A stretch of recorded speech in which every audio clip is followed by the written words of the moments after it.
నమస్తే అశోక్ గారు. నమస్తే అండి. నాకు ఇక చిన్న డౌట్ ఒకటుందండి. 2014 నుంచి 19 దాకా చంద్రబాబు గారు సీఎంగా ఉన్నారు. అప్పుడు ఐకానిక్ టవర్‌కొచ్చేసరికి 2703,00,00,000 కేటాయించారు.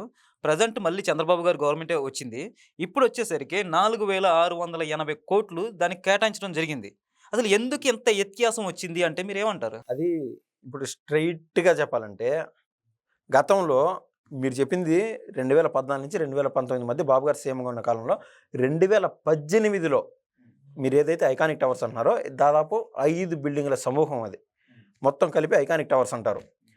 దాంట్లో ఒక బిల్డింగ్ వచ్చి 50 ఫ్లోర్ల బిల్డింగ్ ఉంటుంది. అది మెయిన్ బిల్డింగ్ అనమాట. బాబు గారో, లేకుంటే వెనకటి తరాలకో ఎవరైతే ముఖ్యమంత్రి అవుతారో, 50 ఫ్లోర్లుండే ఏ బిల్డింగ్ అయితే నేను చెప్పానో, దానిపైన హెలిప్యాడ్ ఉంటుంది. అక్కడ డైరెక్ట్‌గా హెలికాప్టర్ ఆగడము, సీఎం కార్యాలయం కూడా అదే డైరెక్ట్‌గా. సో, ఈ యొక్క అద్భుతమైన ఆలోచనతో బాబు గారైతే ముందుకెళ్ళడం జరిగింది. ఏదైతే నేను 50 ఫ్లోర్ల బిల్డింగ్ అని చెప్పానో, దాంతో పాటు పక్కనే సీడీఏ బిల్డింగ్ ఉంటుంది. అదొక 40 ఫ్లోర్ల బిల్డింగ్. ఇది కాకుండా సెపరేట్‌గా ఇంకొక 2 టవర్స్ ఉన్నాయి. టోటల్ 5 సమూహాల అంటే 5 బిల్డింగ్ల సమూహాల టవర్ అది. దీని నిమిత్తము ఒక్కదానికి రూ. 662,00,00,000 అంచనా వేశారండి. సీడీఏ బిల్డింగ్ అనే దానికోసం. ఇంకొక దానికి 1,100,00,00,000, ఇంకొక దానికి 993,00,00,000 అంటే 2 టవర్స్ కలిపి 993,00,00,000. ఆ రేంజ్‌లో మొత్తానికి ఆ సమూహానికి 2,703,00,00,000 అయితే కేటాయించడం జరిగింది. అయితే కాలక్రమేణా 2019లో బాబు గారు ఓడిపోవడం జరిగింది. తర్వాత మీకు బాగా గుర్తుండే ఉంటుంది. మొన్నటికి మొన్న వర్షం పడింది, నీళ్లొచ్చినాయి, చేపలొచ్చినాయి అని పేపర్‌లో తాటాకు సైజు అక్షరాల్లో సాక్షిలో వేయడం జరిగింది. ఆ టైంలో బాబు గారు, లోకేష్ బాబు గారు ఆడ దావోస్‌లో ఉన్నారు. అంటే బయట నుంచి ఎవరైనా పెద్ద పెద్ద వ్యాపారస్తులు, పెద్ద పెద్ద కంపెనీ వాళ్ళు ఇక్కడికి రాకుండా వీళ్ళు అడ్డుకునే ప్రయత్నంలో వీళ్ళ ఆలోచనంతా ప్రజలకు నీకేదన్నా పోరాటమో, ఏదన్నా కోపం ఉంటే బాబు గారి పైనో, టీడీపీ పైనో చూసుకోవాలి గానీ, ప్రజల పైన మీ యొక్క మానసిక రుగ్మతని రుద్దకూడదు. అయితే జగన్ సీఎం అయినాడు. సీఎం అయినప్పుడు యంగ్ అండ్ డైనమిక్ లీడర్ అన్నాడు. నా బోటోళ్ళు చాలా మంది ఓట్లేసినోళ్ళున్నారు.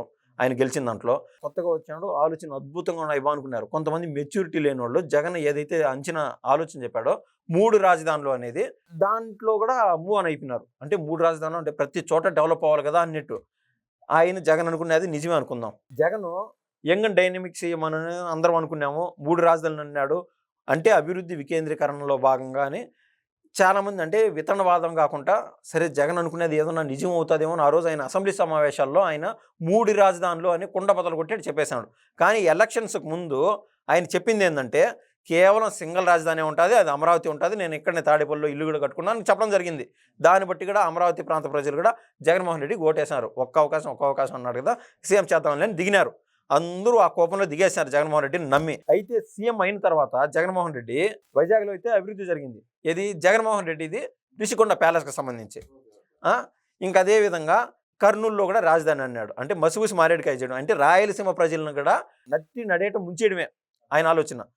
ఇంకా అమరావతి అనేది కమరావతిగా మాట్లాడడము. ఎందుకంటే బాబు గారికి ఈ యొక్క విజయవాడ పైన, కృష్ణా జిల్లా పైన, గుంటూరు జిల్లా పైన సమగ్రమైన పట్టు ఉండడం వల్ల అక్కడ ఏదైతే ఈయన ఈ బిల్డింగ్స్ అంటే పునాది అన్నీ వేశాడు. పునాది రాళ్ళు వేయడం, కొద్దిమేర కట్టడం జరిగింది.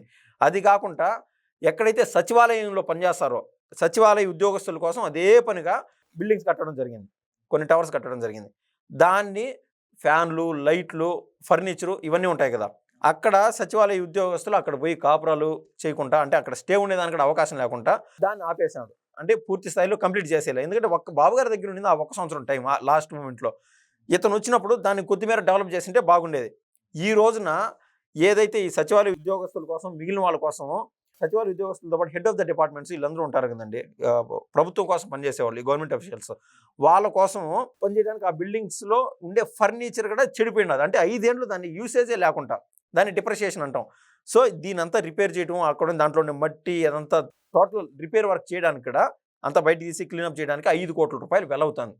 అంటే అది కూడా ఆయన ఏదైతే ఆలోచన చేస్తాడో రివర్స్ టెండరింగ్ అని ఆఖరికి ఆ దరిద్రం అంతా వచ్చి ఇప్పుడు ఈ కూటమి ప్రభుత్వానికి అంటుకున్నది. ఇప్పుడు మీరు చెప్పిన క్వెషను ఇప్పుడు 4,708,00,00,000 ఎందుకయింది అంటే సగానికి సగం పెరిగిపోయింది. నిజమే కాదనలేదు. అయితే మీరు ఒక్కదానికి సమాధానం చెప్పండి. గతంలో కూలీలు 2018, 2019, 2017లో పొద్దటి నుంచి సాయంత్రం వరకు పని చేస్తే ఏమవుతుందంటే రూ. 400 కూలీ తీసుకునేవాళ్ళు వాస్తవంగా. ఇప్పుడు పొద్దుటి నుంచి మధ్యాహ్నం పనిచేస్తే 400 మధ్యాహ్నం వరకే. అంటే సాయంత్రం వరకు పనిచేస్తే రూ. 800 కూలీ ఇవ్వాల్సి వస్తుంది అక్షరాల. 800 కొన్ని చోట్ల 1200 ఆ వర్క్ బట్టి డబ్బులు ఇవ్వాల్సి వస్తుంది. అంటే 100% అక్కడ పెరిగిపోయింది. కొన్ని సెక్టర్స్‌లో అంటే లేబర్ సెక్టర్‌లో ఇది పెరిగిపోయింది. అదేవిధంగా మనం చూసినట్లయితే స్టీల్ రేట్ ఆ రోజు రేట్‌కి ఈ రోజు రేట్ మీరు బేరీ చేసి చూస్తే 70% మేర ప్రైస్ పెరిగిపోయింది స్టీల్ రేటు. ఆటోమేటిక్‌గా ఈవెన్ సిమెంట్ రేట్లు పెరిగిపోయినాయి. ఇసుక రేటు పెరిగిపోయింది. ఇలా రేట్లన్నీ పెరిగిపోవడం వల్ల ఆటోమేటిక్‌గా 73% మీరు ఇందాక ఏదైతే అర్థానికి అర్థం పెరిగిపోయిందన్నారో 73% మేర ఇది అంచనా వ్యయం పెరిగిపోయింది. దాన్నైతే ఊరికే పెట్టలేము. ఎందుకంటే బాబు గారి ఆయన విజన్ నుంచి వచ్చిన ఐడియా ఇది అమరావతి అనేది. సో నేనంటాను ఏంటంటే 2047 టయానికి ఇండియా కాదు ప్రపంచంలో కాదు ఆంధ్రప్రదేశ్ నెంబర్ 1లో ఉండాలంటే అమరావతి అనేది మన దగ్గర ఉన్న అద్భుతమైన అసెట్. దాన్ని డెవలప్ చేసే మార్గంలో దీనికి ఇమ్మీడియట్‌గా ఏది అమరావతిని డెవలప్ చేయాలంటే ఫస్ట్ మీకున్న ప్రయారిటీ ఏంటంటే ఐకానిక్ టవర్స్. మీరు గుర్తుండి ఉంటుందండి హైదరాబాద్‌లో ఈ యొక్క బిల్ గేట్స్‌తో కలిసారు కదా! ఢిల్లీకి పోయి బాబు గారు కలిసి వచ్చారు. మైక్రోసాఫ్ట్ ఇది గూగుల్ కంపెనీ ఇక్కడ పెట్టిన టైంలో ఇది పెట్టిన తర్వాత చాలా చిన్న చిన్న కంపెనీలు మైక్రోసాఫ్ట్ కంపెనీ పెట్టిన తర్వాత సైబర్ టవర్స్ రావడము ఇట్లా అంటే పెద్ద బిల్డింగ్స్ ఏవైతే ఉంటాయో దాన్ని ఆపు చేసుకొని అంత పెద్దోళ్ళే దిగినారా మనం ఎంతరా అని చెప్పి మిగిలిన వాళ్ళందరూ ఆటోమేటిక్‌గా ముందుకు వచ్చేస్తారు. ఇలా డెవలప్మెంట్ అనేది పరుగున ఉంటుంది.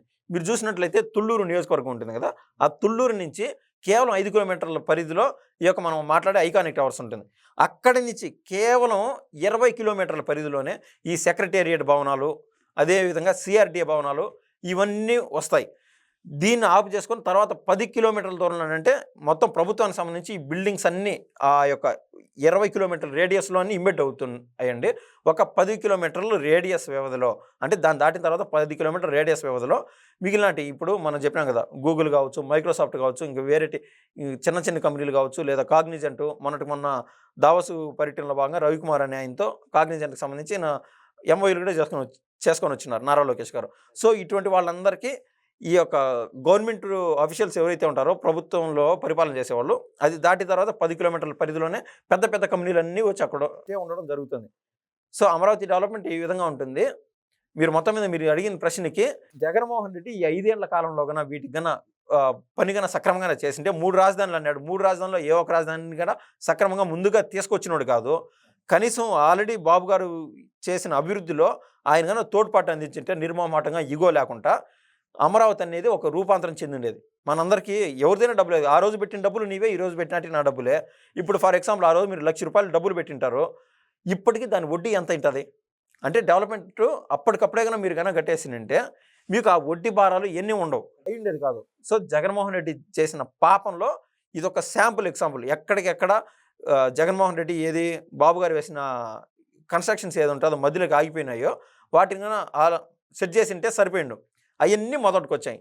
టోటల్ రిపేర్ వర్క్స్ కానీ పునాది నుంచి మళ్ళీ మొదలు పెట్టాల్సి వస్తుంది. మొన్నండి ఇది ఆల్రెడీ అన్ని పేపర్లో మనం చూస్తున్నాం. పోలవరంకి సంబంధించి ₹1,000 కోట్ల భారం మళ్ళీ అదనంగా పడింది. ఇది ఆ కాపర్ డ్యామ్కి సంబంధించి మినిస్టర్ నిమ్మల రామానాయుడు గారు చెప్పారు కదా, 1000 కోట్ల మేర భారం పడింది. సో జగన్మోహన్ రెడ్డి చేసిన అరాచకాలకి ఈ అవినీతికి ఏది డబ్బు పైన దాహంతో ఇదంతా ఈ విధంగా తీసుకెళ్ళిందని నేనైతే చెప్పగలను. Thank you. ధన్యవాదాలండి.